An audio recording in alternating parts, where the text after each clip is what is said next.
ঠিকানায় পৌঁছে দিতে ওই আল্লাহর সময় দরকার হবে না। কে যেন আজহার নাকি মাঝহার একজন আছে, আগে ওরা খাইছে এখন এরা খেতে চায় না, কি বলছেন না? নামকে বিকৃত করা থেকে বিরত থাকুন। বিএনপি নাকি চাঁদাবাজি করে, বিএনপি নাকি দখলবাজি করে, বিএনপি নাকি চেতেন কেন?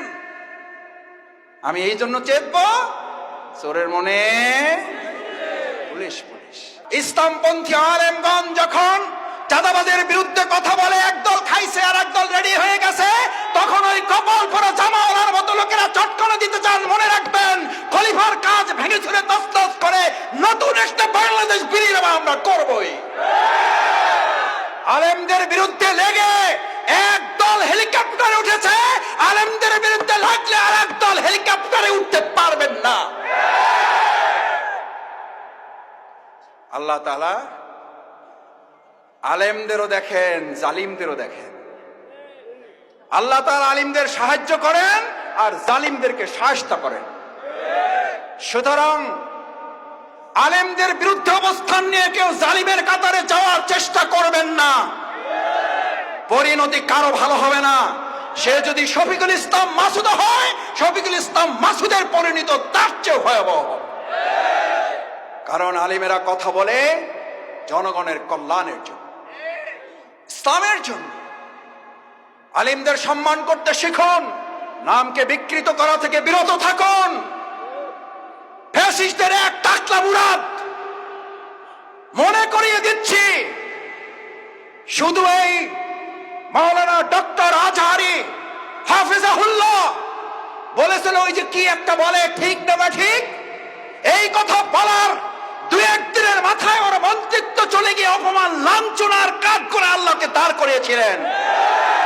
আজ যারা আজহারিকে আজহারি কিংবা ফাজাহারি বলেন, আপনাদেরকেও লাঞ্ছনা এবং অপমানের শেষ ঠিকানায় পৌঁছে দিতে ওই আল্লাহর সময় দরকার হবে না। কি বলেন? আমরা জানি না আপনারা এগুলো বুঝে না নাকি না বুঝে, নাকি শয়তানের পাল্লায় পড়ে বলেন। মাওলানা ডক্টর আজহারি এই বাংলাদেশে কোন দলের সম্পদ নয়, শুধু মুসলিম উম্মার সম্পদ নয়, উনি গোটা পৃথিবীর মানব জাতির সম্পদ।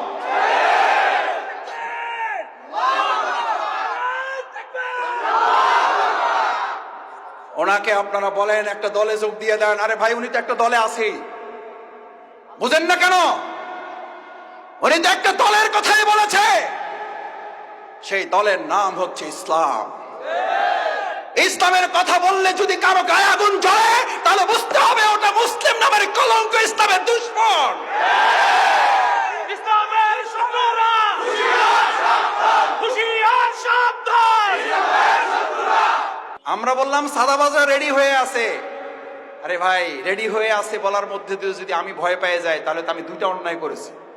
নিজ দায়িত্বে এটা আমি এবার ঘাড়ে চেপে নিয়েছি। চোরের মনে দুই উজু করা লোক সকালবেলা, একজন তাহাজ্জুদের জন্য আর একজন চুরি করার জন্য নাক মুখ ধোয় না। তাহাজ্জুদওয়ালা মনে করতেছে এই দেশে তো আরো চোর আছে, এটা মনে করে। তাহাজ্জুদওয়ালা মনে করে আমার মতো তাহাজ্জুদ পড়ার লোক তো এই সমাজে আরো। চোরওয়ালা মনে করে চোর আগে তো একা করতাম, এখন থেকে আমার দলে লোক আরো। আল্লাহ, এই গল্পগুলো এরা কেন মনে রাখে না? এগুলো তো গল্প না, এই গল্প মনে রাখলে তো চেতার কথা না। চেতেন কেন? চেতেন কেন? আমি এই জন্য চেতব, চোরের মনে পুলিশ পুলিশ। সে যেই হোক, শফিকুল ইসলাম মাসুদ যদি মনে করে আমার মধ্যে চোরামির অভ্যাস আছে, তাহলে পুলিশ দেখলে তো ভয় একটু। হাত কাটার ওয়াজ যদি করার পর ভালো মানুষেরা ভয় পাবে না চোরেরা ভয় পাবে? তাহলে হাত কাটার ওয়াজকে ভয় পান কেন? সুদের বিরুদ্ধে ওয়াজ করলে মসজিদের সভাপতি খেইবা যান কেন? আবুল হেকাম কিসের বাপ? বুদ্ধির বাপ ছিল, শুধু কি ছিল না? ইসলাম না থাকার কারণে আবুল হেকাম যদি আবু জেহেল হয়ে যায়, আজকে যারা রাজনীতি করেন আর তারা যদি বলেন ইসলামের মধ্যে টাইনেন না, ওই বেটা কি আবুল হেকাম না আবু জেহেল? ওই বেটার নাম কি? ওই বেটার নাম কি? ও আব্দুর রহিম হইল ওর নাম, ওই বেটার নাম আব্দুর রহিম হইলো, ওই বেটার নাম কি? ওই বেটার নাম দুদু মিয়া হইলো, ওই বেটার নাম কি? কথায় রাগ করেন না, বুঝে শুনে কথা বললেন। আবু জেহেলের লাইন ধরেন না কেউ, আমাদেরকে ভয় দেখাবেন না, কারণ আমরা ভয় করি কাকে? কাকে? আল্লাহকে যারা ভয় করে, গোটা দুনিয়ার অপশক্তিরা ভয় করে তাকে। এই জন্য আমরা বিগত 15 বছরে 3 জন নামলে প্রশাসনের প্যান্ট খুলে পড়ে যেত। জিজ্ঞেস করতো কারা নামছে, কয় হুজুররা, কয় কোনো অসুবিধা নাই, কয় ব্যানার দেখেন, ব্যানারে কি লেখা আছে, কয় ব্যানারে লেখা আছে জামাত ইসলামী, কয় এবার সাবধান থাকো। বলছে না বলে নাই?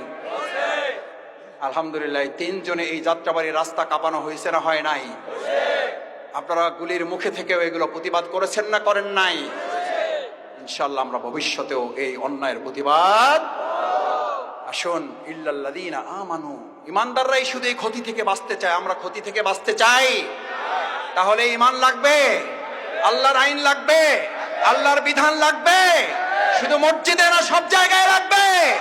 ইসলামী সমাজ কল্যাণ যদি আল্লাহর এই বিধান দিয়ে সমাজ এবং রাষ্ট্র পরিচালনা করতে চায়, আগামী দিনে আল্লাহ রাসূল সাল্লাল্লাহু আলাইহি সাল্লাম বুলেটের যুদ্ধ করেছেন, আমরা আগামী দিনে ব্যালটের যুদ্ধের মাধ্যমে রাসূল সাল্লাল্লাহু আলাইহি সাল্লামের সেই বুলেটের যুদ্ধে অংশগ্রহণ করার আহ্বান জানাবো আমরা সবাইকে।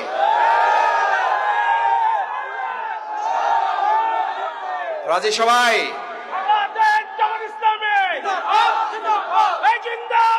সম্মানিত ভাই এবং বন্ধুগণ, আসুন আল্লাহ সুবহানাহু ওয়া তাআলার কাছে দোয়া করি, আল্লাহ মেহেরবানি করে আমাদের এই ব্যালটের যুদ্ধে আপনি আমাদেরকে বিজয় দান করেন। রাসূল সাল্লাল্লাহু আলাইহি সাল্লামের সেই বাণী আমাদেরকে ধারণ করান। কতিপয় হাপরওয়ালা বুঝেন, দা কাশি বানায়, তাদের সাথে অবস্থান করেন, কোনো কাজ করবেন না। মাথা থেকে গন্ধ না দুর্গন্ধ বেরোবে, কারণ হাপরওয়ালাদের সাথে বসে আছেন। হাপর বুঝেন, দা কাশি বানায়। রাসূল সাল্লাল্লাহু আলাইহি সাল্লাম বললেন, তোমার আতর কেনার সামর্থ্য নাই, পকেটে টাকা নাই, আতরের দোকানে সকাল থেকে সন্ধ্যা পর্যন্ত বসে থাকো। গন্ধ না দুর্গন্ধ? কি দুর্গন্ধ না সুগন্ধ? আজ এখানে যারা আছেন, ব্যালটের যুদ্ধের মাধ্যমে আগামী দিনে হাপরের পক্ষ নিবেন নাকি আতরওয়ালাদের পক্ষ নিবেন? আতরওয়ালাদের পক্ষ নিবেন যারা, দেখি হাত তুলো। আল্লাহ আমাদের আতরওয়ালাদের সাথে কবুল করেন। আস্তাগফিরুল্লাহ রাব্বি মিন কুল্লি জামবি ওয়া আতুবু ইলাইহি। সুবহানাকাল্লাহুম্মা ওয়া বিহামদিকা আশহাদু আল্লা ইলাহা ইল্লা আনতা আস্তাগফিরুকা ওয়া আতুবু ইলাইহি।